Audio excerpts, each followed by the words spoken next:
3 जून 2021 अलकनंदा नदी का पानी अचानक काला हो उठा।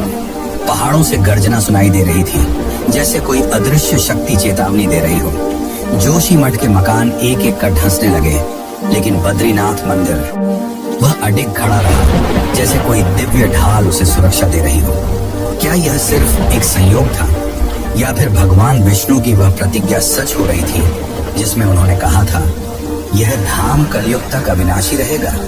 लेकिन क्या आप जानते हैं, यह मंदिर असल में है ही नहीं। जी हाँ, जो मूर्ति आज पूजी जाती है वह अलकनंदा नदी की गहराइयों से निकाली गई एक रहस्यमयी मूर्ति है, जिसे आदि शंकराचार्य ने सपने में मिले संकेत के बाद खोजा था।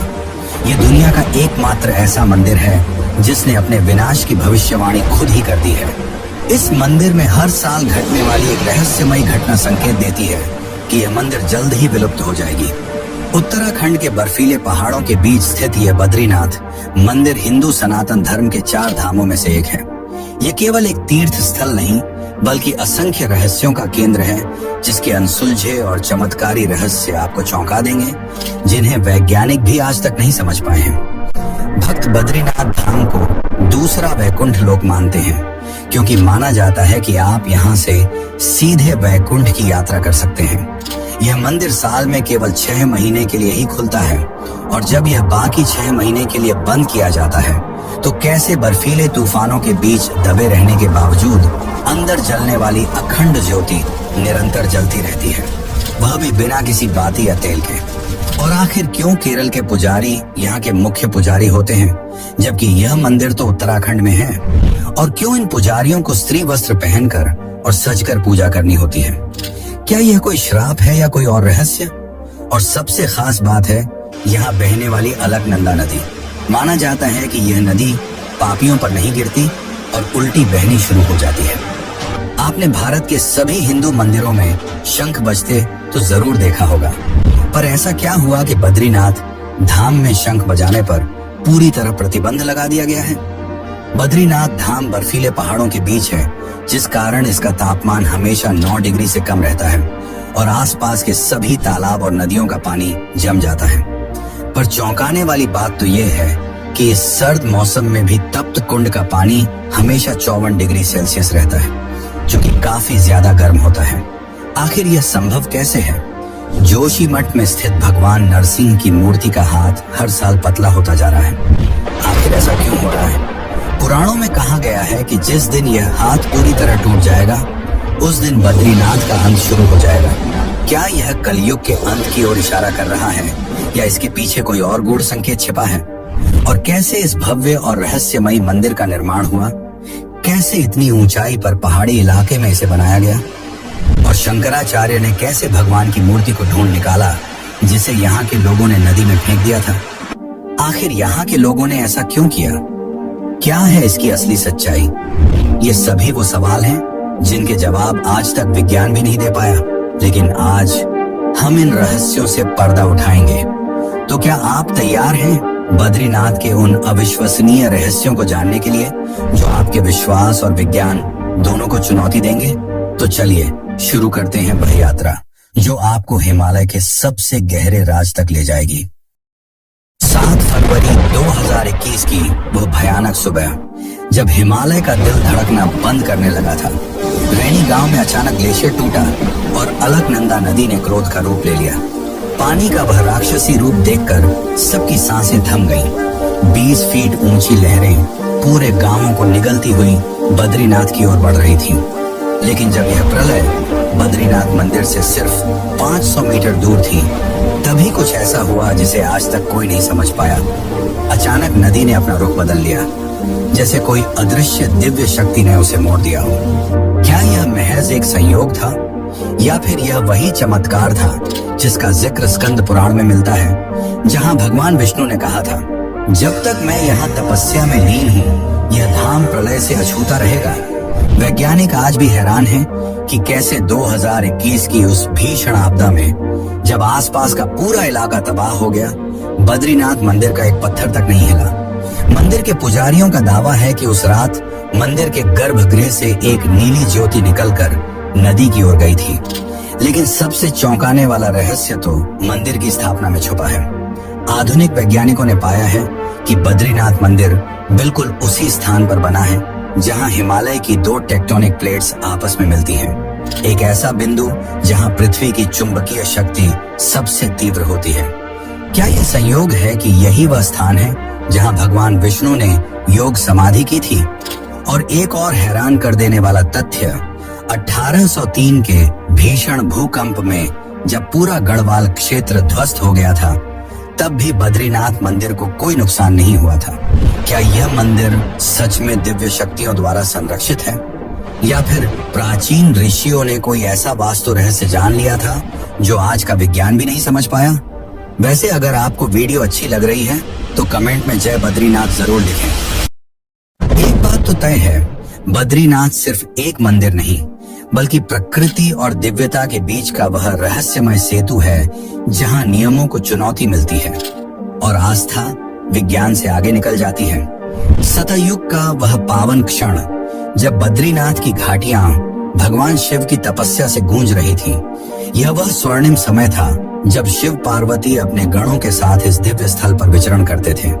पौराणिक ग्रंथों में वर्णित है कि यहाँ के वृक्ष फलों से नहीं बल्कि रत्नों से लदे रहते थे और झरनों का जल अमृत बनकर बहता था। लेकिन एक दिन इस स्वर्गिक शांति को तोड़ते हुए एक अद्भुत घटना घटी। भगवान विष्णु संपूर्ण ब्रह्मांड में ध्यान के लिए एक ऐसा स्थान ढूंढ रहे थे जहां कलयुग का प्रभाव कभी न पहुंच सके। जब उनकी दृष्टि इस हिमालयी स्वर्ग पर पड़ी तो उनका हृदय आनंद से भर गया। परंतु एक समस्या थी, यह तो शिव का निजी धाम था। कैसे लेते भगवान शिव से यह स्थान?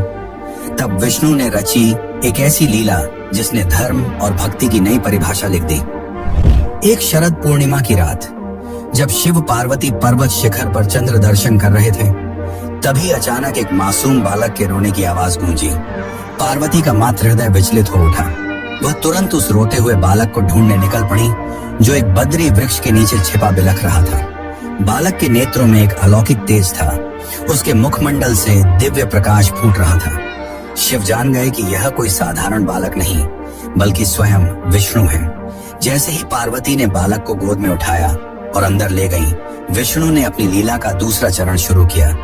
उन्होंने अचानक अपने हाथों से शिव पार्वती के आवास का द्वार पकड़ लिया और चमत्कारिक रूप से स्वयं को अंदर बंद कर लिया। गर्भगृह से उनकी वाणी गूंजी, हे देवाधिदेव, अब से यह स्थान मेरी तपोभूमि होगा। मैं यहाँ नर नारायण के रूप में साधकों को मोक्ष का मार्ग दिखाऊंगा। ये देखकर शिव मुस्कुराए। शिव ने प्रेम पूर्वक विष्णु को आशीर्वाद दिया, तथास्तु, यह स्थान अब से बद्रीनाथ धाम कहलाएगा। जब तक कलयुग का अंत नहीं होता तब तक तुम यहाँ नर नारायण के रूप में निवास करोगे। इतना कहकर शिव केदारनाथ की ओर चल पड़े। कहते हैं इसी पल स्वर्ग से विश्वकर्मा प्रकट हुए और उन्होंने एक रात में ही वह अद्भुत मंदिर का निर्माण किया जिसमें विष्णु के बाल रूप की प्रतिमा स्थापित हुई। परंतु यहाँ एक और रहस्य छिपा है। मूल मूर्ति वास्तव में शालिग्राम शिला से बनी थी जिसे विष्णु ने स्वयं स्पर्श किया था। जब 8वीं सदी में आदि शंकराचार्य ने इस मूर्ति को नारद कुंड से निकाला तो उसमें से इतना तेज निकला कि देखने वाले साधुओं की आंखें चौंधिया गईं। 8वीं शताब्दी का वह ऐतिहासिक क्षण जब बद्रीनाथ धाम सैकड़ों वर्षों से मूर्ति विहीन होकर सूनापन झेल रहा था। कहते हैं उस समय मंदिर के पुजारियों की आंखों में केवल निराशा थी। वे जानते थे कि उनके पूर्वजों ने भगवान बद्रीनाथ की मूल मूर्ति को होड़ों के आक्रमण से बचाने के लिए अलकनंदा नदी की गहराइयों में छुपा दिया था। लेकिन अब कोई नहीं जानता था कि वह दिव्य प्रतिमा कहाँ है। तभी एक दिन केरल से आए एक युवा सन्यासी ने इस रहस्य को सुलझाने का संकल्प लिया और वो सन्यासी थे आदि शंकराचार्य। लेकिन समस्या यह थी कि नदी का वेग इतना तेज था कि उसमें से एक सुई निकालना भी असंभव था। फिर एक मूर्ति कैसे मिलती? शंकराचार्य ने जब पुजारियों से पूछा कि मूर्ति कहाँ छुपाई गई थी तो सभी ने असमर्थता जताई। तब उन्होंने एक अद्भुत तपस्या शुरू की। 3 दिन और 3 रात तक वे नारद कुंड के किनारे बिना अन्न जल के ध्यान मग्न रहे। चौथे दिन सुबह जब सूर्य की पहली किरण ने कुंड के जल को स्पर्श किया तो शंकराचार्य के कानों में एक दिव्य आवाज गूंजी, हे शंकर, मैं यहाँ हूँ, इस कुंड की सबसे गहरी गुफा में, जहाँ नारद मुनि ने एक बार तपस्या की थी।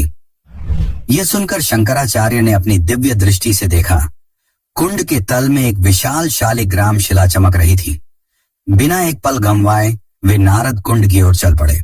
जब उन्हें नारद कुंड की ओर बढ़ते देखा तो सभी स्तब्ध रह गए, क्योंकि यह कुंड अपनी 40 फीट गहराई के लिए कुख्यात था। पर शंकराचार्य ने संकल्प पूर्वक जल में छलांग लगा दी। पूरे 1 घंटे तक सभी की सांसें थमी रहीं। तभी अचानक नदी का जल उफन उठा और एक अद्भुत दृश्य देखने को मिला। शंकराचार्य हाथों में एक चमकदार शालिग्राम शिला लिए जल से बाहर आ रहे थे, जिससे इतना तेज निकल रहा था कि देखने वाले चौंक गए। ये वही मूल मूर्ति थी जिसे 300 वर्ष पहले नदी में छुपाया गया था। लेकिन सबसे आश्चर्यजनक बात यह थी कि मूर्ति पर एक भी शैवाल नहीं चिपका था। उसमें कोई दरार नहीं आई थी, बल्कि वह और भी अधिक चमकदार हो गई थी। शंकराचार्य ने समझाया, यह कोई साधारण पत्थर नहीं, बल्कि स्वयं भगवान विष्णु का साक्षात स्वरूप है। शालिग्राम शिला वह दिव्य पदार्थ है जो लाखों वर्षों तक जल में रहकर भी नष्ट नहीं होता। उसी दिन से यह मूर्ति बद्रीनाथ मंदिर के गर्भगृह में स्थापित हो गई। पर क्या आप जानते हैं, आज भी यह मंदिर साल में केवल 6 महीने ही खुला रहता है और बाकी के 6 महीने बंद। हर साल अक्टूबर-नवंबर के आसपास जब इस क्षेत्र में काफी ज्यादा बर्फबारी होती है, तब भक्तों की सुरक्षा को ध्यान में रखते हुए यह मंदिर 6 महीनों के लिए बंद कर दिया जाता है। क्या यह केवल एक प्राकृतिक घटना है या इसके पीछे कोई रहस्य छुपा हुआ है? शास्त्रों के अनुसार जब मंदिर को 6 महीनों के लिए बंद कर दिया जाता है, तो इस दौरान मंदिर में देवता स्वयं आकर भगवान की पूजा करते हैं। 1934 में एक ब्रिटिश फोटोग्राफर ने दावा किया था कि उसने सर्दियों में मंदिर के अंदर से दीपक की रोशनी और मंत्रोच्चारण की आवाजें सुनी थी। जब उसने इसकी जानकारी तत्कालीन राजा को दी, तो उसे सख्त चेतावनी मिली कि इस रहस्य को कभी ना उजागर करे। 2017 में एक शोध दल ने मंदिर परिसर में सेंसर लगाए, जिन्होंने रात में अनजान ध्वनि तरंगे रिकॉर्ड की, ठीक वैसी ही जैसे कोई पूजा कर रहा हो। ये सारी चीजें गवाह हैं कि इस दुनिया में ऐसी कई चीजें हैं जो विज्ञान की सीमाओं को तोड़ देती हैं, और बद्रीनाथ इसका उत्तम उदाहरण है। मंदिर के कपाट बंद होने के बाद पूजा अर्चना का काम जोशी मठ में स्थित भगवान नरसिंह के मंदिर में विशाल उत्सव मूर्ति के रूप में जारी रहता है। कपाट बंद करने की तिथि विजयादशमी के दिन घोषित की जाती है और आमतौर पर अक्षय तृतीया के दिन इसे फिर से खोला जाता है। लेकिन सबसे चौंकाने वाली बात तो यह है कि मंदिर के कपाट 6 महीनों के लिए बंद करने से पहले मंदिर के अंदर अखंड ज्योति जलाई जाती है, जो 6 महीनों तक लगातार बिना बुझे जलती रहती है। आखिर क्यों इसका तेल खत्म नहीं होता? क्यों बाती पूरी तरह नहीं जलती? यह आज भी विज्ञान के लिए चौंकाने वाली बात है, लेकिन भक्त मानते हैं कि यह भगवान की उपस्थिति का प्रमाण है, और जब मंदिर 6 महीने बंद रहता है, तब देवता इस दीपक को जलाए रखते हैं। इस ज्योति के दर्शन मात्र से श्रद्धालुओं की आस्था और भक्ति को एक नई ऊर्जा मिलती है। कहा जाता है कि जो भी भक्त सच्चे मन से इस ज्योति के दर्शन करता है, उसे मोक्ष की प्राप्ति होती है। यही कारण है कि यह बद्रीनाथ यात्रा का एक अत्यंत महत्वपूर्ण आध्यात्मिक हिस्सा माना जाता है। बद्रीनाथ धाम की रहस्यमय गाथाएं यहीं समाप्त नहीं होती। इस पवित्र भूमि के हर कोने में एक अलग चमत्कार छिपा हुआ है। ऐसा ही एक अद्भुत स्थान है वसुधारा झरना, जो बद्रीनाथ धाम से लगभग 4 किलोमीटर की दूरी पर स्थित है।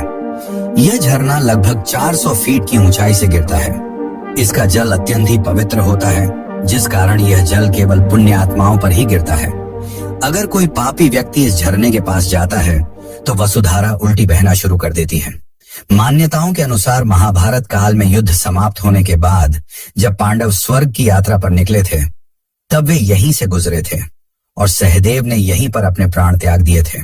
बद्रीनाथ धाम में एक चमत्कारी कुंड भी है, जिसे तप्त कुंड के नाम से जाना जाता है। इस कुंड के सामने प्रकृति भी अपने नियम तोड़ देती है। चारों ओर बर्फीले पहाड़, जहां तापमान -5 डिग्री सेल्सियस तक पहुंच जाता है, लेकिन इस तप्त कुंड का तापमान हमेशा 55 डिग्री सेल्सियस ही होता है। इस कुंड का तापमान सालों से एक जैसा है, न बढ़ता है न घटता है।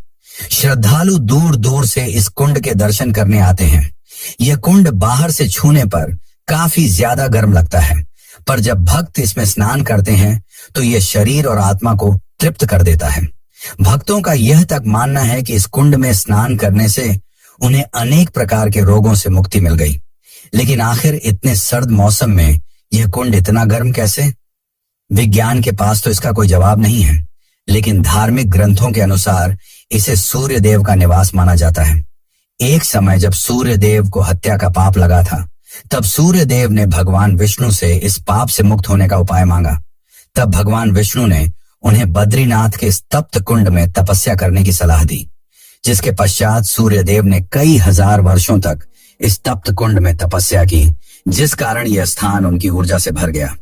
वैसे मैंने वीडियो की शुरुआत में बताया था कि इस मंदिर में शंख नहीं बजाई जाती। क्या आपने सोचा है क्यों? भारत के सभी हिंदू मंदिरों में शंख बजाने की परंपरा है, पर यहाँ नहीं। तो इसकी कथा कुछ इस प्रकार है कि एक समय माता लक्ष्मी बद्रीनाथ धाम में तप कर रही थी और उसी दौरान श्री हरि विष्णु ने शंखचूड़ नामक एक असुर का वध किया।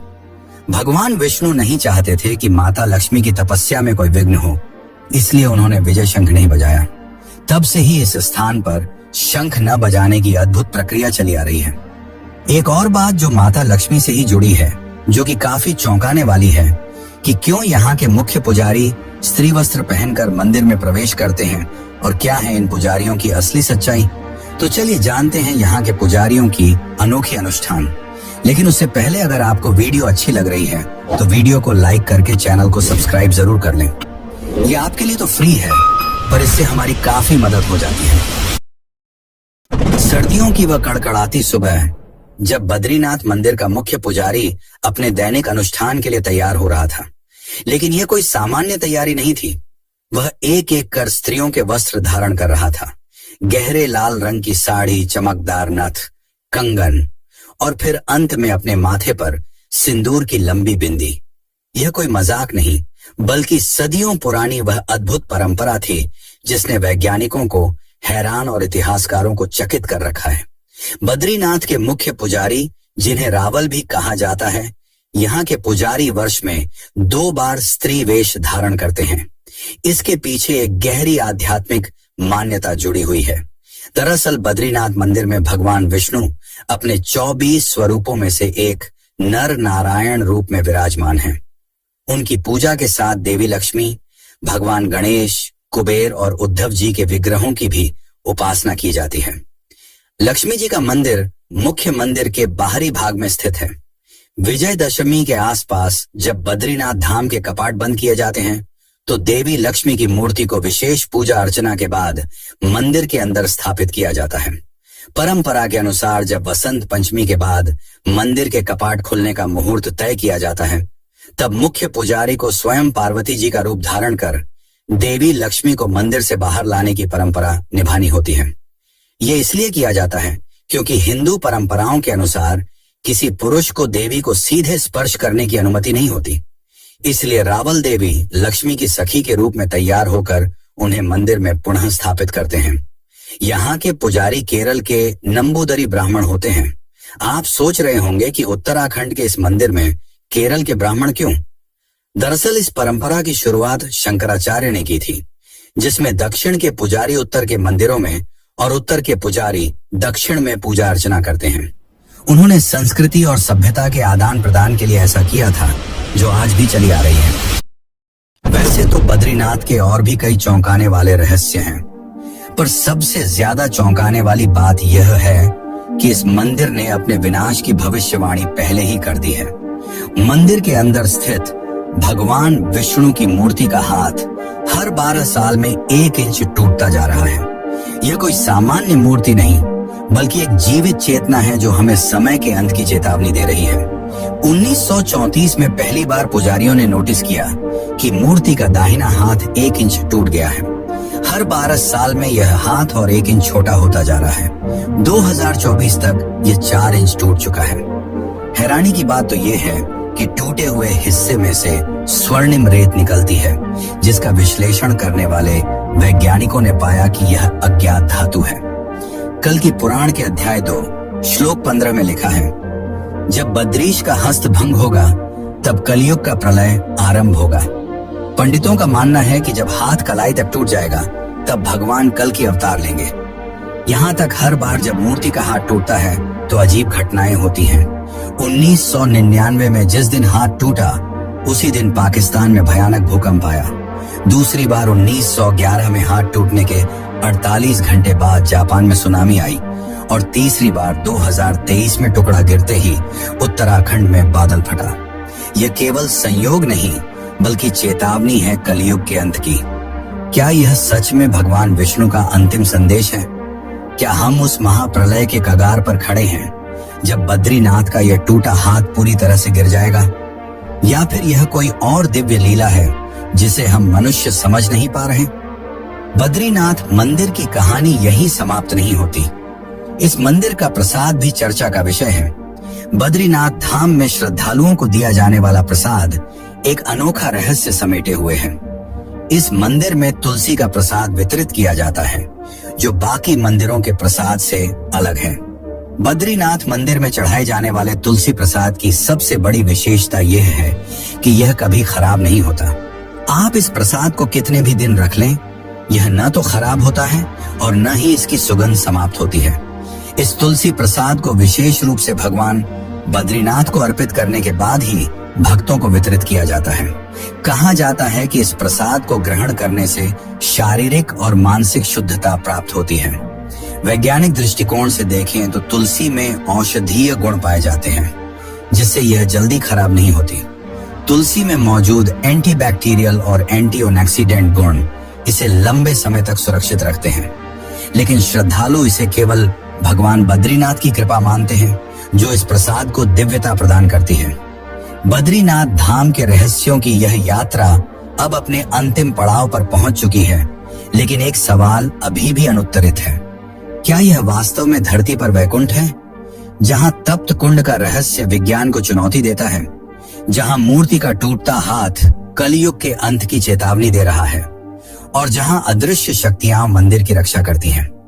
ये सभी रहस्य एक ही सत्य की ओर इशारा करते हैं। बद्रीनाथ कोई साधारण स्थान नहीं बल्कि दिव्य और मानवीय लोक के बीच का सेतु है। अगर आपको यह रहस्य रोमांचक लगे तो केदारनाथ के उस अनसुलझे रहस्य के बारे में तो आप हैरान रह जाएंगे। 2013 की भीषण बाढ़ में केदारनाथ मंदिर के पीछे आकर रुका। वह विशाल पत्थर कोई संयोग नहीं बल्कि भगवान शिव का चमत्कार था। हमारी केदारनाथ वाली डॉक्यूमेंट्री में हमने उन गुप्त सुरंगों, रहस्यमय शिवलिंग और अद्भुत चमत्कारों का पता लगाया है जिन्हें देखकर आपका विश्वास ही बदल जाएगा। अगर आपको यह वीडियो पसंद आया तो लाइक करें, शेयर करें और हमारे चैनल को सब्सक्राइब करें। धन्यवाद।